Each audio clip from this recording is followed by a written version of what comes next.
Hello everyone and welcome back to a brand new video and welcome to day 26 of our F125 Hotlap and Setup series. Yes, we return today here at the Silverstone circuit for the reverse layout. Of course, if you missed out on the video that went live yesterday from Austria reverse, I would highly recommend going back and checking it out. But I'm happy to report today this place, it works a whole lot better than Austria does. Obviously, if you guys remember, back in 2020, during the pandemic, there were actually legitimate plans to potentially run a reverse race here around Silverstone.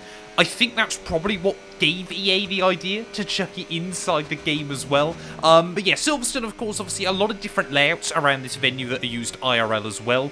So that's probably why this circuit works just a little bit better than the Red Bull Ring did. Of course, if you don't know what this series is about, we basically go in, I give you a race-ready setup inside F125. I talk you through the track, where your braking references should be, what you should be looking for around the venue, and then last but not least, I leave you guys with a hot lap. As always, timestamps will be linked down below if you just want to head to a certain part of the video. Of course, a massive thank you to everybody for the continued support on this series. We've only got one track to go now in kind of our normal dry setups inside this game. I still want to do some wet setups though, and some Formula 2 bits and pieces as well. And then obviously I'll be updating these setups periodically as we make our way throughout F125 as well. But yeah, get yourself subscribed if you haven't already. Of course, obviously, I do all these completely free for you guys. You know, don't have to pay for anything. Here, obviously, I just try and use the YouTube revenue to kind of offset the cost of making these videos as well. So, yeah, obviously hitting that sub button really does help us out. It means I can do more of these in the future if you find these videos useful. But anyway, let's head down to the track then. Silverstone this way around is pretty wild. Well, making our way then down in towards the final couple of corners, of course, completely flat out the other way round, and completely flat out this way round as well here at Silverstone. You're going to have the car all the way up in 7th gear when we make our way over the start-finish line, but a running theme around this lap is there's actually a lot of places where you want to leave it in 7th. Turn 1 is completely flat out, and it really brings you in nicely for the braking point of Turn 2. I like to brake just as you get to the start of the curbing in towards this second corner, but you've got to be really, really careful. You're trying to both slow the car down and rotate it in towards the corner, so a lot of cadence braking, or trail braking as it's known inside F125. Try to rotate the car and get it all the way down into 3rd gear, get nicely over the inside curbing, but of course avoid the sausage curb. I like to then normally go down to 2nd in race trim as well and try to avoid the curb through turn 3. It's actually quite off-cambered and will really throw you off there. Nice and early on the throttle then as we make our way up the hill. Obviously a completely blind apex of turn 4. You're going to be all the way up in 6th gear by the time you get up here. Again, in race trim, I would go down to 5th just to get a bit more bite over the nose, get a bit more weight over the front of the car, but in qualifying you can leave it in 6th. I like to turn in just after the 50-meter board as you get towards the end of this raised second curve. You want to bring the car in one nice smooth motion, but be very, very careful because, of course, it's a gravel trap on the outside and the exit of the corner. You want to use all the curbing, but there's really not much there, so just be very, very careful that you don't cost yourself the run out onto the hangar straight. Of course, all the way up into 8th gear then, as we make our way in towards what is guessed now is Beckett's and Maggots. Now inside F125, again a really, really tricky off-camber braking zone here. You want to brake about 60 meters out from the corner, bring the car very aggressively down into 5th gear. You can use a little bit of the curb on the inside through the first part, get back a bit of 6th through the second, and then leave it in 6th gear as you make your way through this final part of the S's there. Up into 7th, avoid the big red sausage curb on the outside, but now you're going to leave it in 7th gear as we head into the old turn 1.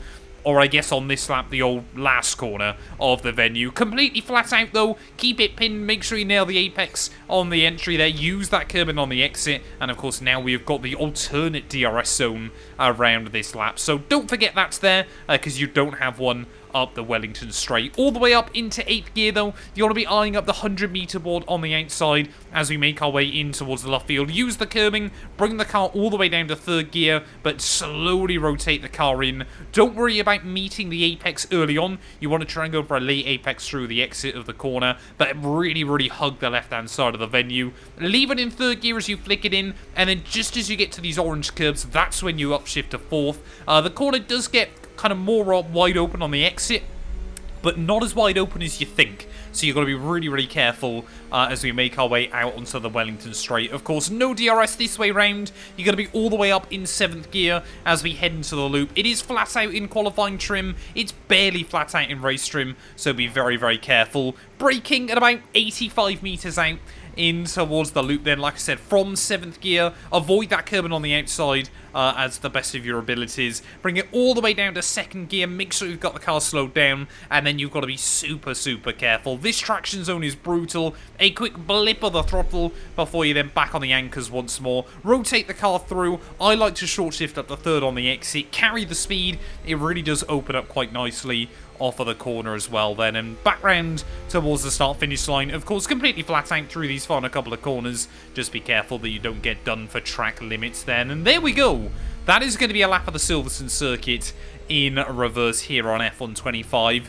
It is good fun. I think lap times are a bit slower here. Of course, the DRS zone slightly shorter than the one we get normally. And a lot of the corners are just a little bit more awkward. Where this is an old school venue, where there is a lot of gravel, of course, now you haven't really got room to make errors. You know, the exit out onto the hangar straight and places like that. But yeah, this place much more satisfying to get a lap hooked up on rather than the Austrian Grand Prix circuit. It just feels a lot faster and flowing here and kind of, you know, Silverstone in reverse would work legitimately for a Formula 1 Grand Prix. But anyway, let's head back to the pits and I'll talk you guys through the setup. Well, looking at our overall leaderboard then, as you can see, we're about 1.3 seconds away from some really quick times around this circuit. One guy's actually managed to dip under the 1 minute 26s as well there, which is a fantastic effort inside this game. In terms of setup though, you want to be running ever so slightly higher wing angle than we do normally around Silverstone. Again, the pit lane is still really long here, so you want to be doing a one-stop strategy, medium over to hards. You want to take the mediums ideally about 12 laps, and then the hards the remaining 14. You have got to manage tyre temperatures, but a lot of the high-speed corners now, especially, you know, Beckett's and Maggots, are actually a bit slower than they are the other way around, just because of the way, obviously, the first part is the tightest part through that section of corners, so you can't carry the same amount of speed through the rest of it as well there. 85-25 on your diff settings. Again, fairly normal, fairly standard for what we run inside this game. Just those tricky traction zones through the loop, through the first couple of corners as well. Obviously, the only really low-speed part of this circuit. Luffield as well can really trip you up if you just try and be a bit too aggressive with it. My bog standard toe and camera angles inside this game, -3.4, -1.9, 0.02, and 0.13 there. When it comes to the front and rear suspension though, obviously Austria we were running quite neutral suspension here. Yeah, we're very much back to the very firm front suspension, very soft rear, and then flip the script for the anti-roll bars there. 618 for your ARBs, and then you can see 2351 for the ride height.